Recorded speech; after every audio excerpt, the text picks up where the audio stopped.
I'm your host, Liam Wolf. Could this terrifying encounter with one of the most elusive creatures in North America have been buried for over 4 decades?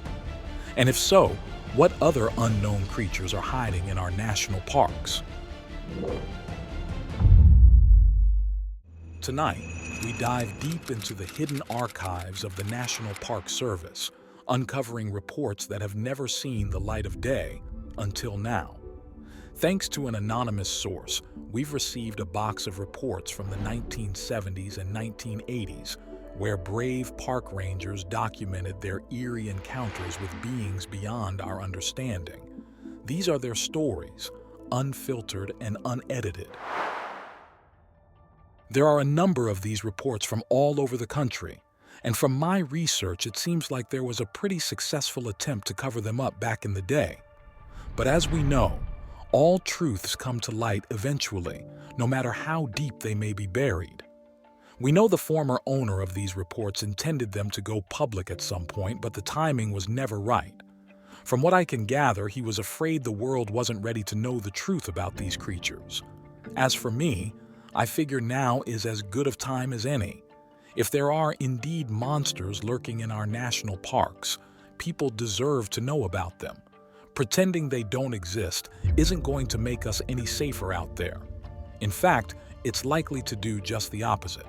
So without further ado, let's jump right into our report for the evening. This report comes from Grand Teton National Park, Wyoming. For the sake of privacy, we've chosen to keep the identity of the park ranger anonymous, and will refer to him or her as Ranger Anderson for this story. Date: July 17, 1975. Case ID number 51. Location: Grand Teton National Park.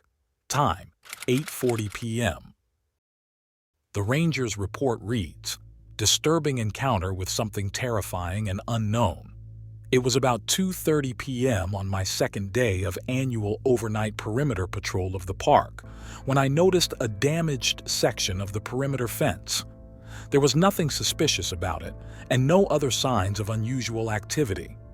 My radio was quiet, and the ambient sounds were typical: wind rustling through the trees, birds chirping, forest animals in the distance.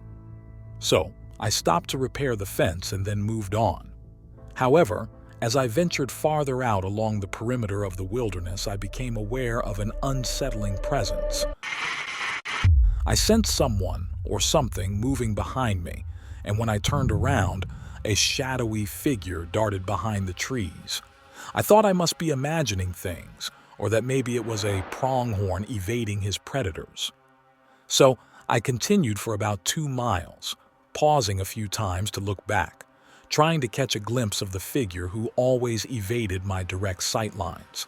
A loud and strange creature sound came from the trees behind me. This was not like any sound from the woods that I had heard before. My horse became very agitated and I was having a hard time keeping her calm, so I dismounted and doubled back on foot to further investigate the source and examine the area for anything unusual. Along the 2-mile stretch I had just traversed, I discovered peculiar tracks that weren't like that of any animal I'd seen in the area before. They resembled human footprints but were noticeably more elongated and left claw-like scratches in the dirt. I didn't have a camera with me, so I did a quick pencil sketch of the footprint for the record. See the drawing attached to this report. At that point, I radioed the ranger station to report the unusual tracks and my growing sense of being observed. The response I received from my colleagues was skeptical at best, with one even suggesting that, quote, "I've been spending so much time in the wilderness, even my imagination had run wild," end quote. Their response did little to reassure me, but I tried to shrug off my unease. After the call, things were quiet around me once again, so I continued my patrol for another 10 miles before stopping for the night. This was around 7:30 p.m. I was tired and I could tell my horse was tired. I set up camp, built a fire, ate a quick supper, and read 2 chapters of Crocodile on the Sandbank before dozing off.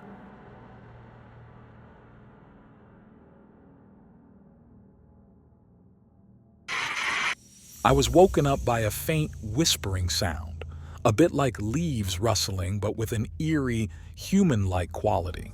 In the darkness, it sounded like it was right there next to me, but I lit my lantern and surveyed the campsite and I appeared to be alone. But the whispering continued, and somehow seemed to emanate from all different directions at once. My horse was once again becoming very agitated, yanking her head back and forth and trying to free herself from the tree on the perimeter of the campsite that I had tied her to.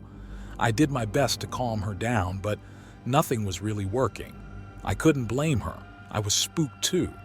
The whispering grew louder and more defined, like a chaotic chorus of voices echoing through the forest. It was impossible to pinpoint their origin. Just as I began to wonder if it was all in my mind, the shadowy figure appeared before me. I finally got a good look at it. It looked like it didn't belong in our time. That's the only way I can describe it. It had both human and inhuman characteristics: hollow, sunken eyes, a menacing, toothy smile, tattered attire, or maybe it was matted fur, I couldn't tell. I called out a few times to alert it that it was trespassing. I thought if I said that and it saw my uniform, it would make a quick getaway. But it was unfazed and just stared at me with its malevolent-looking grin for what seemed like 2 to 3 minutes. I stood firm and once again tried to confront the entity by demanding to know its identity and intentions. It grinned at me silently for a moment before turning and darting behind a tree. This spooked my horse so badly, she broke free of her reins and took off into the woods, leaving me stranded. As I held my lantern up to the darkness, something indescribable happened. The creature stepped out from behind the tree and was in a form I have never seen before in my life. It no longer resembled anything human-like. It was close to 9 feet tall and roared at me with this ear-splitting shriek. I did not engage from that point. I took off into the woods and kept running until I could no longer catch my breath. I hid behind a tree where I sat quietly for almost 40 minutes just listening to my surroundings and trying to determine where I was using the stars as a map. That is where the encounter ended. I decided to climb up the tree and sit watch until daybreak. Thankfully, I spotted my horse not far off, and we made our way back to the main station. My routine perimeter check was never completed.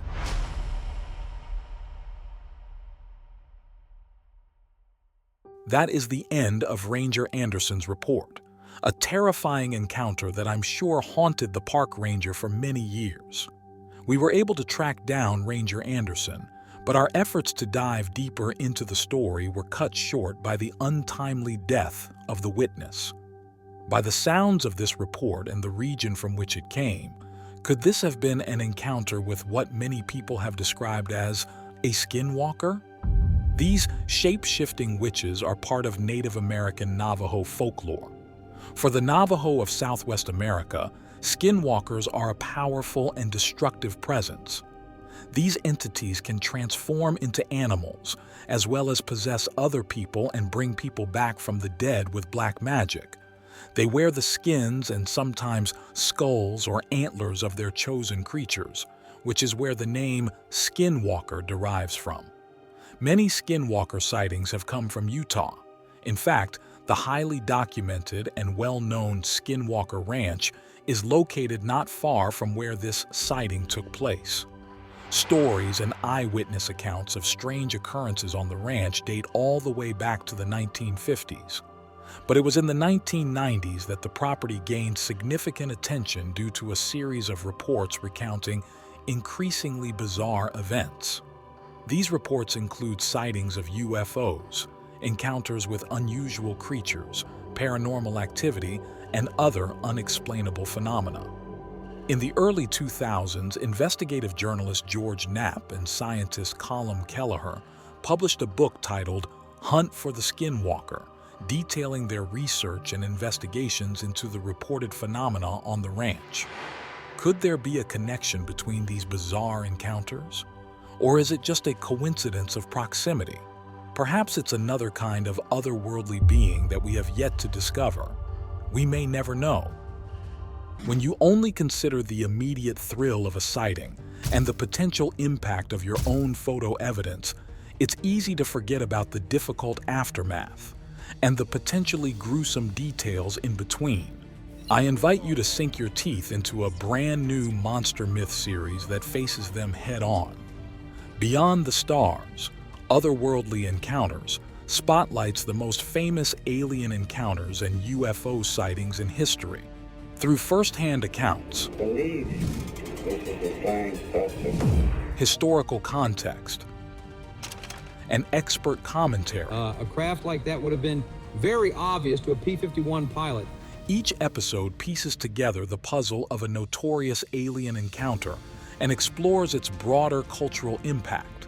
From the birth of the flying saucer to shocking tales of abduction, medical experimentation, and mutilation, the mid to end of the 20th century was filled with countless such tales of mystery and intrigue, and we look forward to sharing them all with you.